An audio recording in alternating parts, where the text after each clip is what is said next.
This ingenious and edifying book appeared in 1904, under the title, From Epicurus to Christ, representing the Haverford Library Lectures.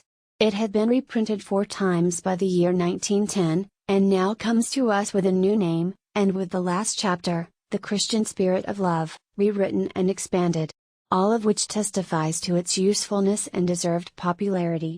President Hyde has a knack of reducing things abstruse to the comprehension of the average undergraduate, and can do this without seriously misrepresenting the philosophical doctrines which he aims to expound. His illustrations from the writings of Stevenson, Walt Whitman, and the like, are at once familiar and convincing. Perhaps we could spare the one from athletics. His divisions are large and clear. The Epicurean pursuit of pleasure. Stoic self-control by law.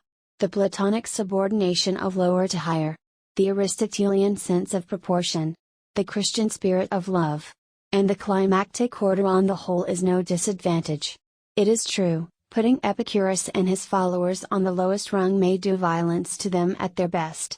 And something might be said in favor of leading up to chapter 5, not through Aristotle but Plato, especially when we reflect on the historical bearing of Neoplatonism, in the Fathers, upon Christianity. But, after all, the kind of student whom the author has in mind needs some such perspective in reading philosophy and ethics as this book affords, and might well employ the volume as a center about which to organize his increasing knowledge.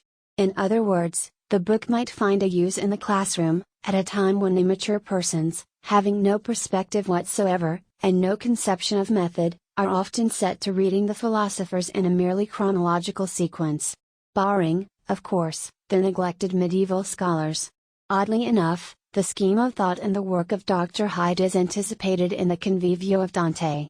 And it might be illustrated throughout from Milton.